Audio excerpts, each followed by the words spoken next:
이제까지는 모르드게가 가지고 있었던 어떤 문제, 그리고 모르드게가 알아낸 정보로 인해서 그 사람이 품고 있었던 그런 걱정과 여러 가지 이제 앞으로의 그 닥쳐올 고통과 환란, 이런 것들이 이제는 궁중에 둘러싸여 있었던 에스더에게까지 전달이 됩니다. 자, 에스더는 궁중에 들어간 지 지금 한 5년에서 6년의 시간이 흐른 상태입니다. 사실상 외부와의 접촉이 그렇게 원활하지가 않은 궁중 생활이었기 때문에 밖에서 무슨 일이 벌어지고 있는지, 그리고 또 구체적으로 또 궁중에서 또 어떤 정책이나 어떤 일들이 벌어지고 있는지 그렇게까지 자세하게 알지는 못했을 것이다라고 추측이 됩니다. 자, 그러던 에스더가 이제 그 하만의 소식을 듣습니다. 하만이 이렇게 성안 광장에서 모르드게가 이 하만의 그런 계획을 알고 하나님 앞에 회개하는 그런 모습으로 있다라는 이제 소식을 듣고 에스더 4절처럼 에스더가 이제 굉장히 근심을 하게 됩니다. 도대체 무슨 일 때문에 나를 키워준 이 삼촌이 이렇게까지 그런 모습으로 광장에 나와 있단 말인가.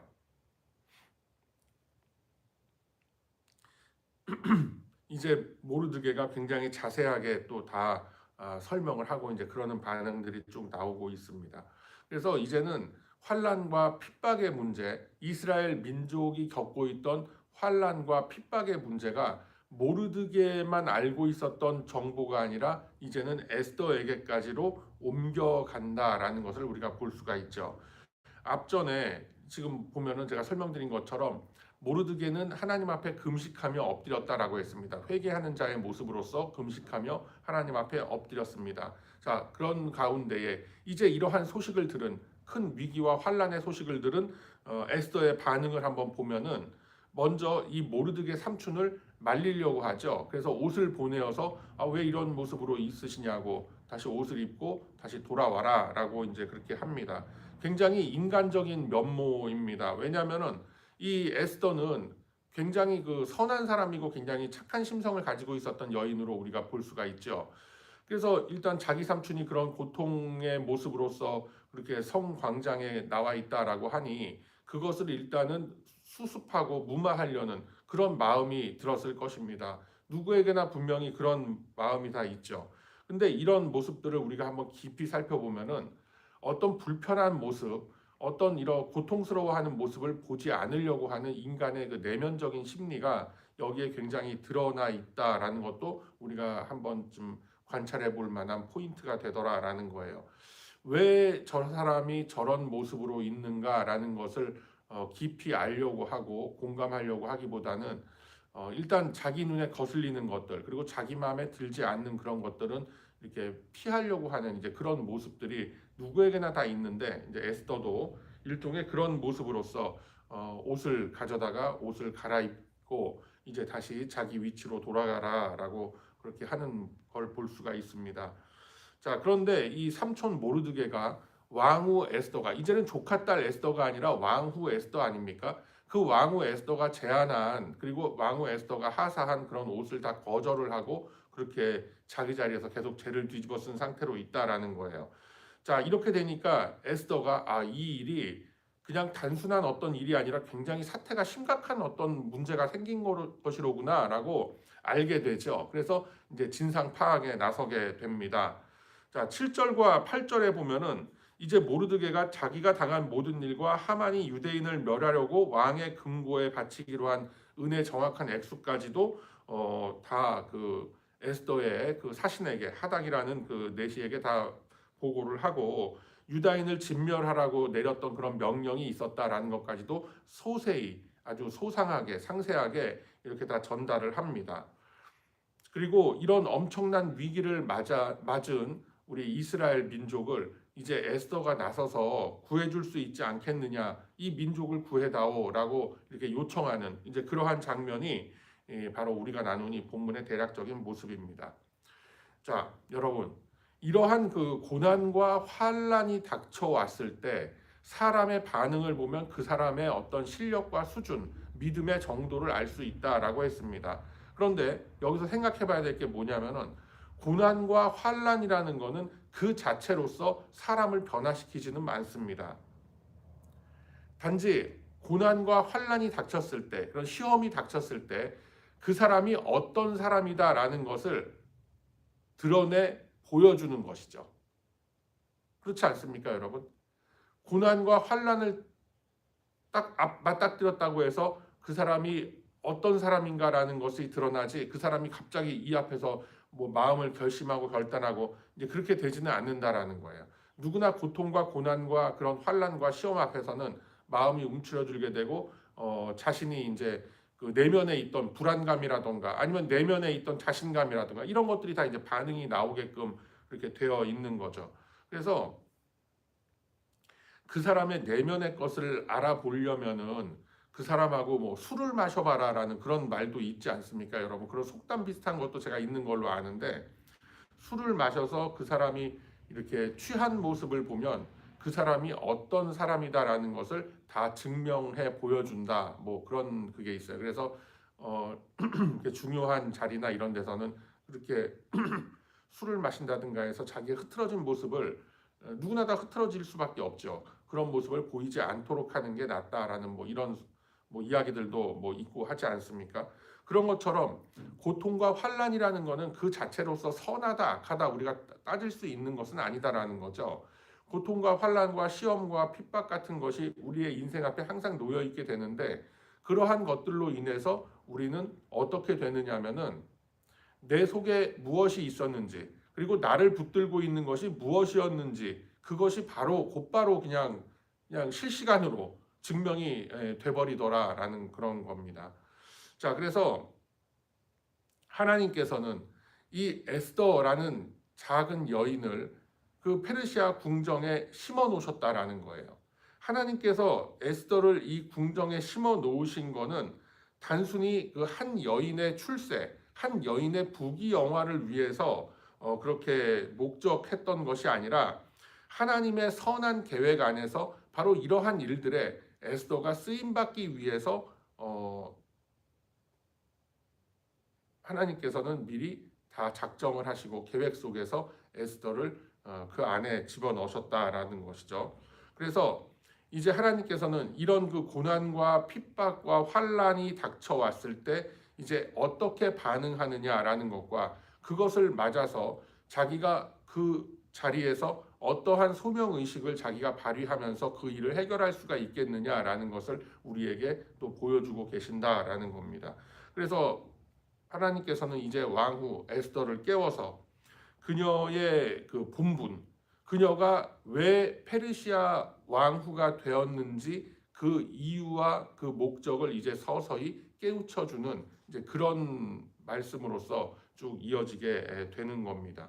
자, 그러면은 이러한 대목들을 통해서 어떻게 보면 그냥 사극의 한 장면 같고 흘러간 역사의 한 장면 같은 이러한 대목들을 통해서 하나님께서는 오늘 살아가는 우리에게 무엇을 원하고 계신단 말인가라는 이제 생각이 들게 되는 거죠.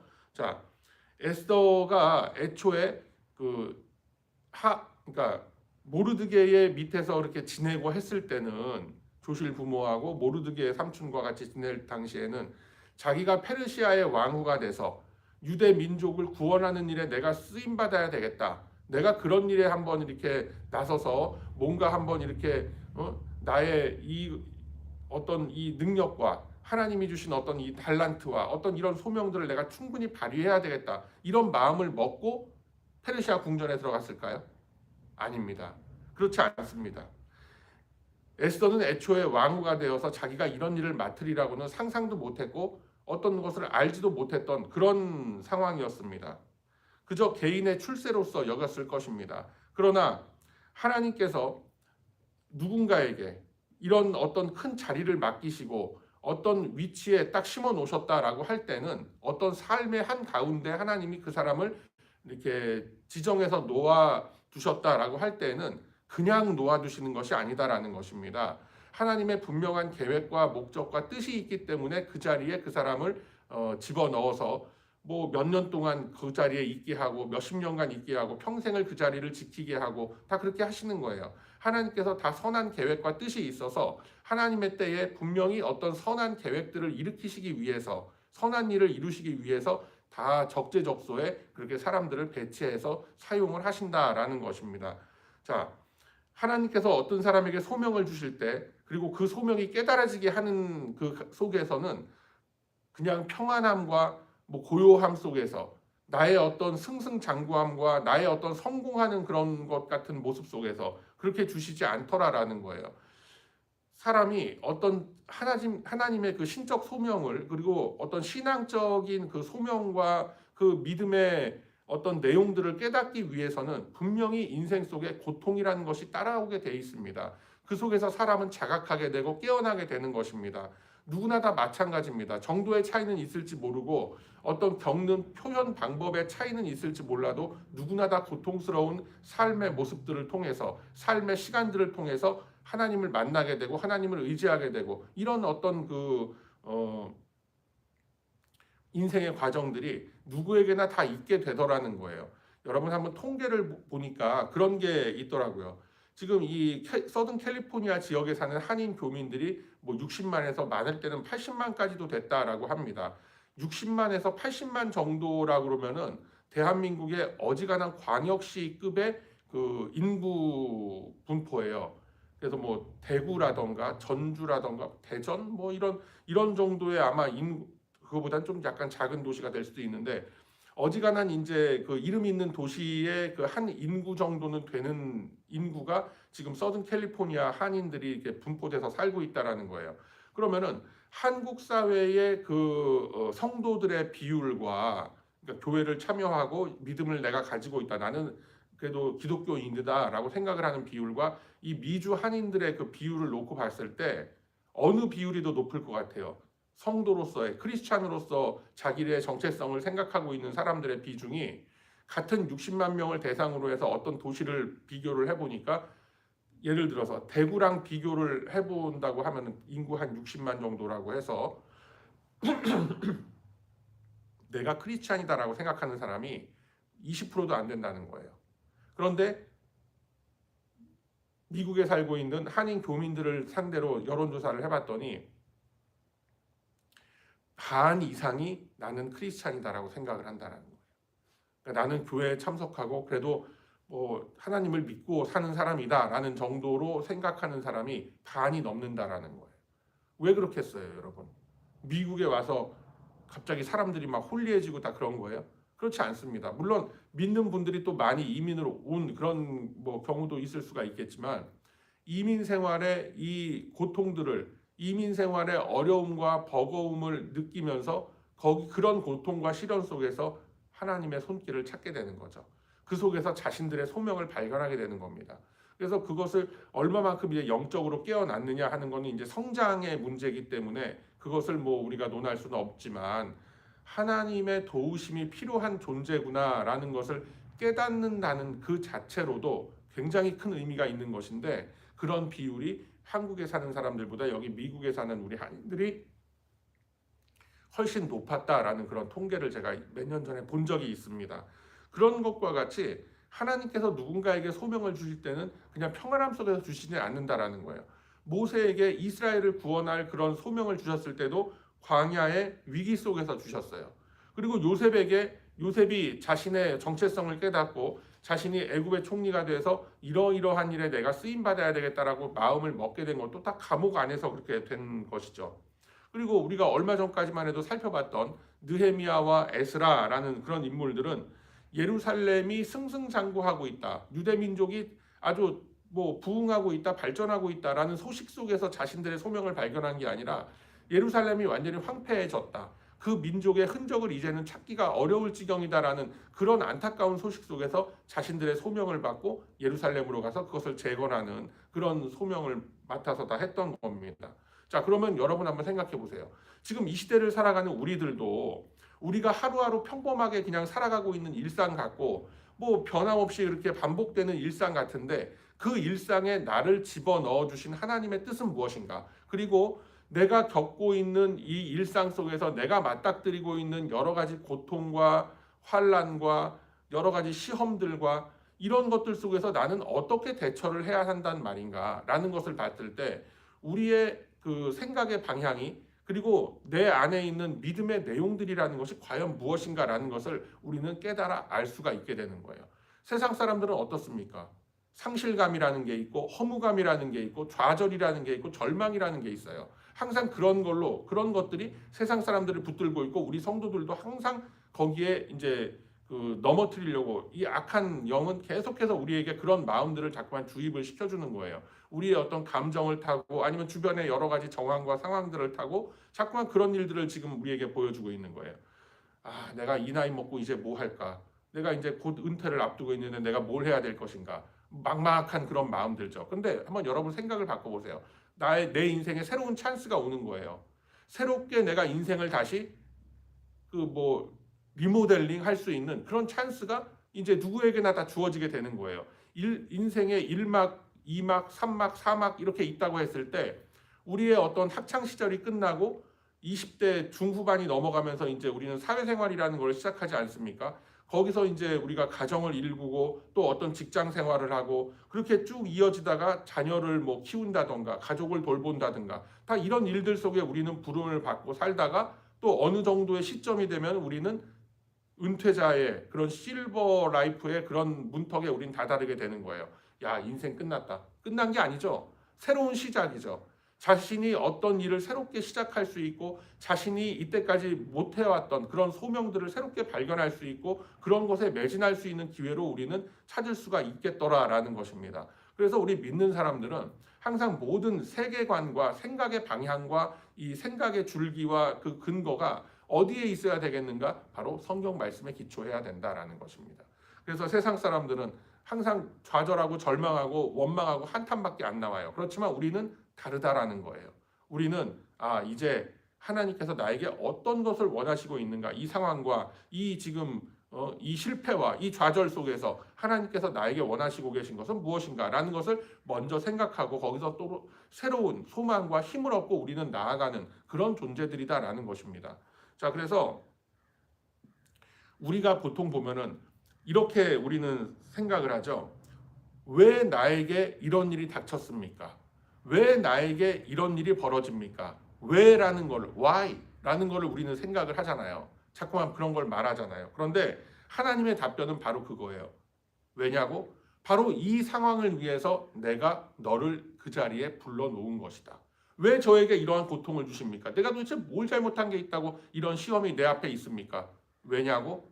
바로 그 상황 속에서 네가 나의 말씀과 나의 계획과 의지대로 어떻게 대처하고 성장해 나아가는지를 보기 위해서 내가 그 자리에 너를 놓았다라는 것이 하나님의 답변인 줄로 믿습니다. 그래서 그 자리에서 그 고통과 시험 속에서 내지는 어떤 내가 감당하기가 어렵다라고 생각되는 그런 일들 앞에서 어떻게 해야 돼요? 기도의 일꾼으로서 내가 부르심을 받았구나. 먼저 모르드게와 같이 무릎 꿇고 하나님 앞에 그 뜻을 구하고 그 지혜를 간구해야 할 줄로 믿습니다. 그래서 내가 이러한 일에 봉사하라고, 내가 이러한 일에 헌신하라고, 내가 이러한 일들을 앞두고 기도하라고 하나님께서 나를 부르셨구나 라는 것을 생각하고 그 하나님의 뜻 앞에 온전히 순종하며 나아가는 우리가 되어야 할 줄로 저는 믿습니다. 그래서 우리가 이 시간 기도할 때에 왜 나에게 이러한 일들이 닥칩니까? 왜 나에게 이러한 고난들이 있습니까? 왜 나에게 이러한 시험이 다가옵니까? 왜라는 것을 물으려고 하지 말고 어떻게 내가 이것을 대처하는 것이 이 상황 속에서 어떤 모습으로서 나아가는 것이 주님께서 원하시는 방법입니까? 라는 것을 먼저 말씀 속에서 우리가 찾으며 간구하며 나아가는 저와 여러분의 의미 있고 거룩한 이 아침이 다 되시길 주님의 이름으로 축복합니다. 아멘. 자비로우시고